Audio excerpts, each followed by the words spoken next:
अभी कल सा बता रहे थे सोशल मीडिया का जमाना है, सारे बच्चों को पता है। तो आप में से कौन बता सकते हैं कि ये लॉन्च कब किया गया चंद्रयान 3? तारीख कोई छोटा बच्चा? वेरी गुड, एक्सीलेंट, 14 जुलाई। 14 जुलाई को लॉन्च किया और 23 अगस्त को लगभग 40-41 डेज हो गए आपके, और इतने दिनों के बाद वो वहां पे उतर पाया। ये आपको पता है ना, विक्रम वहां एक ऐसा उपग्रह था जिसके अंदर प्रज्ञान नाम करके वो डाला गया, जिसकी वो तो एक नॉलेज का सेंटर है प्रज्ञान को, और लैंडर जो है विक्रम उसको ले जा करके उतारने का काम किया है। सिर्फ इसको प्रज्ञान को ले जा करके वहां चंद्रमा की सतह पे उतार दिया। और ये आपको पता है जैसा कि भारत पहला देश बन गया है दुनिया के अंदर साउथ पोल, दक्षिणी ध्रुव पे उतरने वाला, किसके? चंद्रमा के। चंद्रमा के उत्तरी ध्रुव पे उतरने वाला तो चौथा देश है, उसमें रूस भी है, अमेरिका भी है, चाइना भी है, और चौथा भारत है। लेकिन साउथ पोल, दक्षिणी ध्रुव पे उतरने वाला पहला देश है, और दक्षिणी ध्रुव बहुत ही क्रिटिकल है, क्योंकि वहां का जो तापमान है वो -239 डिग्री है, और वहां की परिस्थितियां भी थोड़ी अलग है। तो वो एक अपने आप में चुनौतीपूर्ण था, और उस चुनौती को हमारे वैज्ञानिकों ने स्वीकार किया और उसमें सफलता प्राप्त करके कल के दिन को ऐतिहासिक दिन बना दिया। भारत के लिए बड़ा गौरवमय दिन था, और सभी भारतीयों के लिए अपने आप को गौरवान्वित महसूस करने का दिन था। लेकिन ये आपको पता है, ये सब करके किसने दिखाया? किसने दिखाया? 23 अगस्त 2023 आज की शाम इसरो के वैज्ञानिकों और सभी अंतरिक्ष वैज्ञानिकों के साथ लैंडर मॉड्यूल को चंद्रमा के सतह पर उतरने के ऐतिहासिक पलों को देखने के लिए तैयार और उत्सुक हैं। जी हाँ, इसरो के गौरवपूर्ण इतिहास में एक और अध्याय जुड़ने जा रहा है। ये विजुअल्स आपको पावर डिसेंट के काउंटडाउन और उस पथ को प्रदर्शित कर रहा है जिस पे चलकर लैंडर आज चंद्रमा के साउथ पोल पे सेफ और सॉफ्ट लैंडिंग करेगा। अगर मैं सही मायने में कहूँ तो अंतरिक्ष का कोई भी मिशन हो, और चाहे किसी भी देश के द्वारा संचालित किया जा रहा हो, इसरो मिशन की निश्चितता और अनिश्चितता के बीच बहुत ही महीन अंतर होता है, जिससे कि एक मिशन सफल या असफल होता है। लेकिन ना हम थके ना हम हारे, हमने पिछली कमियों को सुधारते हुए आज पूरी तरह से आश्वस्त किया है कि लैंडर मॉड्यूल निश्चित तौर पे चंद्रमा के सतह पर सेफ और सॉफ्ट लैंडिंग करेगा। सभी दर्शकों के जानकारी के लिए अब हम इसरो के अब तक के सभी लूनर मिशंस को संक्षिप्त विवरण प्रस्तुत करेंगे। जी हाँ, इसरो का पहला मून मिशन चंद्रयान 1 अक्टूबर 2008 में PSLV रॉकेट के द्वारा सफलतापूर्वक प्रक्षेपित किया गया था। चंद्रयान 1 ने चंद्रमा के सतह पर पानी की खोज करके पहले ही इतिहास रच चुका है। यही कारण है कि आजकल विश्व के तमाम अंतरिक्ष वैज्ञानिक और स्पेस एजेंसियां चंद्रमा को और करीब से जानने के लिए उत्सुक दिख रही हैं। अगर हम बात करें चंद्रयान 2 की, जो इसरो का दूसरा मिशन है, जुलाई 2019 में इसरो के सबसे ताकतवर रॉकेट LVM-3 द्वारा सफलतापूर्वक प्रक्षेपित किया गया था, और आज भी लगभग 4 साल बाद यह चंद्रमा के 100 किलोमीटर के सर्कुलर ऑर्बिट में घूमते हुए बहुत ही उत्तम क्वालिटी का डेटा प्रदान कर रहा है। मिशन के प्रारंभ में इसकी आयु 1 साल निर्धारित की गई थी, परंतु LVM-3 द्वारा बहुत ही सटीक इंजेक्शन और मिशन मैनेजमेंट की वजह से चंद्रयान 2 काफ़ी लंबे समय तक कार्यरत रहेगा। अब तक चंद्रयान 2 चंद्रमा के लगभग सभी भागों का चित्र ले चुका है। इसका एक बहुत ही महत्वपूर्ण पेलोड OHRC यानी कि ऑर्बिटर हाई रेजोल्यूशन कैमरा विश्व का सबसे बेहतरीन कैमरा है, जो कि चंद्रमा के सतह का लगातार पिक्चर भेज रहा है। चलते हैं towards Chandrayaan 3, the follow-up mission of Chandrayaan 2, which has been designed to accomplish our mission goals. The primary objective of Chandrayaan 3 mission is the demonstration of safe and soft landing on the lunar surface. This demonstration is a critical aspect for ISRO's future interplanetary missions. In addition to this, the mission objectives also include demonstration of roving capability, and conduction of in situ scientific experiments on Moon's surface. Carried on the shoulders of India's heaviest rocket LVM-3 on the 14th of July, Chandrayaan-3 was placed in the precise elliptic parking orbit of size 170 by 36,500 kilometers. ISRO, in its mission plan of following the incremental trajectory approach, carried a total of 5 earthbound maneuvers. The fifth apogee-raising maneuver, which took place on the 25th of July, placed the spacecraft in an orbit of 250 by 1,27,000 kilometers. At the early hours of 1st August, the translunar injection was carried out, after which the composite module began the final leg of its long journey of nearly 3,84,000 kilometers for its rendezvous with the Moon. The TLI was a key step in the mission, enabling the spacecraft to escape Earth's gravitational pull and travel to the Moon. An orbit of 288 by 3,69,328 kilometers was achieved at the end of the translunar injection. जी हाँ, translunar injection किसी भी interplanetary mission के लिए बहुत ही आवश्यक परंतु कठिन operation होता है। इस सफल मैन्यूवर के बाद चंद्रयान-3 पृथ्वी से दूर निकलकर चंद्रमा के प्रभाव क्षेत्र में एक हाइपरबोलिक ट्रैजेक्टरी के द्वारा पहुंचाया गया। पुनः 5 अगस्त 2023 को लूनर ऑर्बिट इंसर्शन के द्वारा चंद्रयान-3 को 160 किलोमीटर के पेरिलून और 18,000 किलोमीटर के अपोलून के साथ चंद्रमा के इलिप्टिकल ऑर्बिट में स्थापित कर दिया गया। टीएलआई के तरह एलओआई भी एक बहुत जटिल ऑपरेशन होता है। इसमें हमें यह ध्यान देना आवश्यक होता है कि उपग्रह के वेगमान को एक निश्चित बिंदु से घटाया जा सके, अन्यथा उपग्रह चंद्रमा के प्रभाव क्षेत्र से बाहर निकल जाएगा। एलओआई के सफलतापूर्वक परिचालन के बाद चंद्रयान-3 की कक्षा को 4 बार और परिवर्तित किया गया। इस दौरान चंद्रमा की अधिकतम ऊंचाई को घटाकर 160 किलोमीटर कर दिया गया।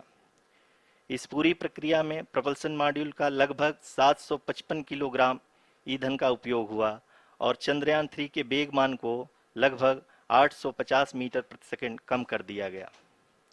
लैंडर मॉड्यूल को लगभग 150 किलोमीटर के सर्कुलर ऑर्बिट में स्थापित करने के बाद 17 अगस्त 2023 को प्रपल्सन मॉड्यूल से अलग कर दिया गया। पुनः लैंडर मॉडल के ऑर्बिट को 2 डीबूस्ट मैन्यूवर्स के द्वारा 150 किलोमीटर के सर्कुलर ऑर्बिट से घटाकर 25 गुणे 130 किलोमीटर के एलिप्टिकल ऑर्बिट में स्थापित कर दिया गया।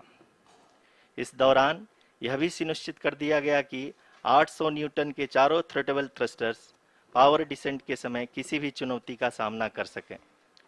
लैंडर मॉड्यूल इस ऑर्बिट में 4 दिन तक चंद्रमा की परिक्रमा करता रहा ताकि इसके सभी सब सिस्टम को पावर डिसेंट से पहले कार्यात्मक रूप से वेरीफाई और वैलिडेट किया जा सके। इस दौरान चंद्रयान-2 और लैंडर मॉड्यूल की आपस में बातचीत भी हो चुकी है। और संक्षेप में अब तक की यात्रा की बात करें तो लैंडर मॉड्यूल अब तक 21 बार पृथ्वी के और लगभग 120 बार चंद्रमा का चक्कर लगा चुका है और इस पूरी यात्रा में लगभग 55 लाख किलोमीटर की यात्रा भी पूरी कर चुका है। अब तक के इस पूरे अभियान में यह भी सुनिश्चित किया गया कि सारे ऑर्बिट मैन्यूवर्स इस प्रकार किए जाएं कि लैंडिंग साइट पावर डिसेंट की शुरुआत से ही लैंडर के ऑर्बिटल प्लेन में बना रहे।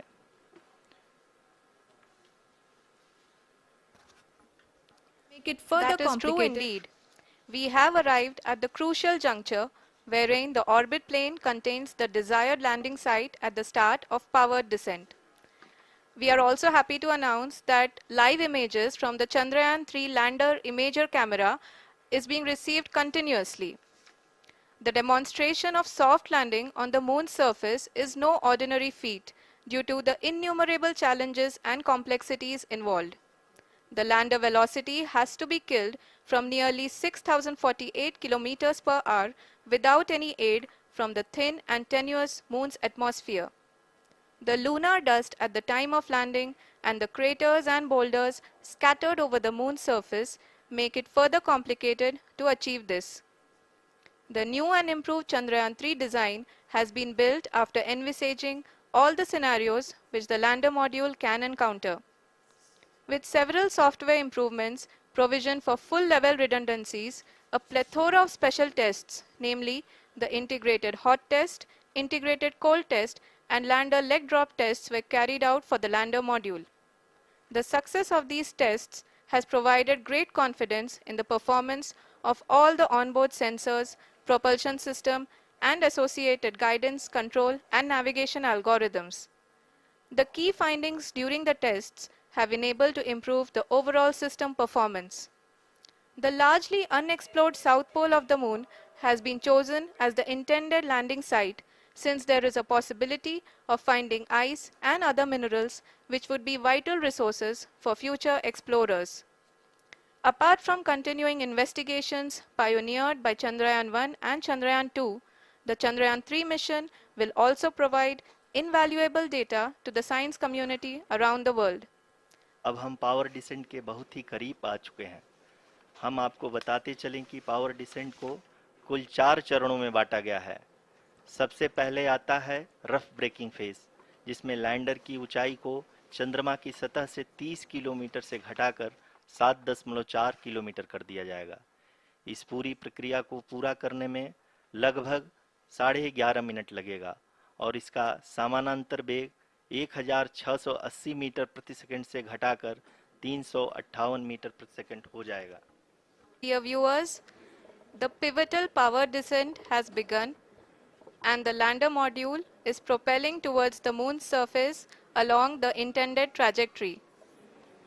स्क्रीन पर ये भी देख सकते हैं Chandrayaan 3 lander imager display. The lander imager is continuously taking photographs of the moon's surface, and that is also being streamed here. Currently the horizontal velocity has been brought down and the distance traveled is 574 kilometers. तक lander लगभग अपने 75 से 80% की यात्रा को पूरा कर चुका है। Altitude is going to be reduced to nearly 800 meters at the end of this phase. जी हाँ, जैसा कि आरुषि जी ने बताया कि लगभग 3 मिनट के उपरांत लैंडर की हाइट लगभग 800 मीटर वर्टिकली होगी और यहाँ पे लैंडर की horizontal velocity, vertical velocity, even down range भी लगभग शून्य होगा। Final phase of the power descent, which is going to be the vertical descent phase or the local navigation phase. जी हाँ, अब हम फाइन ब्रेकिंग वेव के एकदम करीब आ चुके हैं। हाँ, आप तालियों के गड़गड़ाहट से सुन सकते हैं कि हम लोगों ने तीसरे चरण को भी बहुत ही सफलतापूर्वक हासिल कर लिया है और अभी हम वर्टिकल डिसेंट फेज में आ चुके हैं, जिसकी शुरुआत भी बहुत ही अच्छे ढंग से हो चुकी है। We are above the landing site. The horizontal as well as the vertical velocity is now being constantly reduced, and the lander module has begun its descent towards the landing site. इसी को ही follow कर रहा है। इस समय हम लगभग 200 metre की हाइट से भी कम आ चुके हैं। अब हम ये देख सकते हैं कि हम लगभग 150 मीटर की ऊंचाई पे हैं चंद्रमा के सतह से।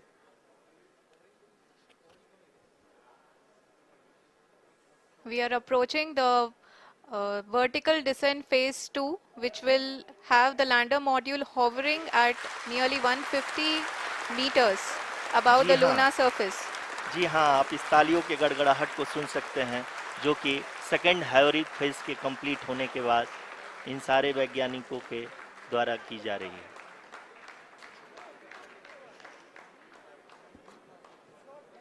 जी हाँ, आप अगर फिर से ध्यान से देखें तो एल्टीट्यूड पुनः कम होता जा रहा है।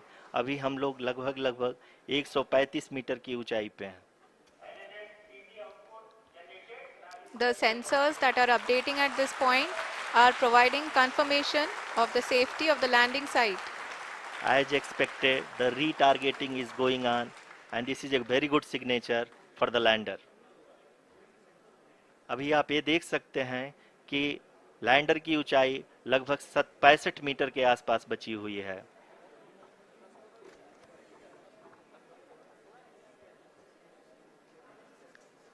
Currently, only 2 engines are now being fired, and we are nearly at zero velocity, vertical and horizontal. We were hovering, and now we are approaching the moon's surface. धीरे धीरे लैंडर की वेगमान को कम किया जा रहा है और हम अब लगभग 50 मीटर से भी कम आ चुके हैं। We can see the Honorable Prime Minister, Shri Narendra Modi ji, who is here to encourage us, and he is critically looking at the visuals.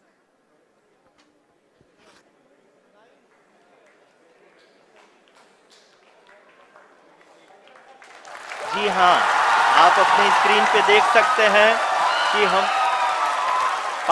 Lander module People are applauding. Let lander us all module wait to hear from the Secretary Department of Space and Chairman ISRO, Shri S. Somnath. Lander module पूरी तरह से safely और softly चंद्रमा के सतह पे land हो चुका है। ये हम लोगों के लिए बहुत ही गर्व की बात है। हिंदी में एक कहावत है कि चंदा मामा दूर के, लेकिन अब हम ये कह सकते हैं कि चंदा मामा अपने घर के। बहुत ही उम्दा. The hard work of the entire ISRO community has come to fruition. आदरणीय प्रधानमंत्री जी, नमस्कार।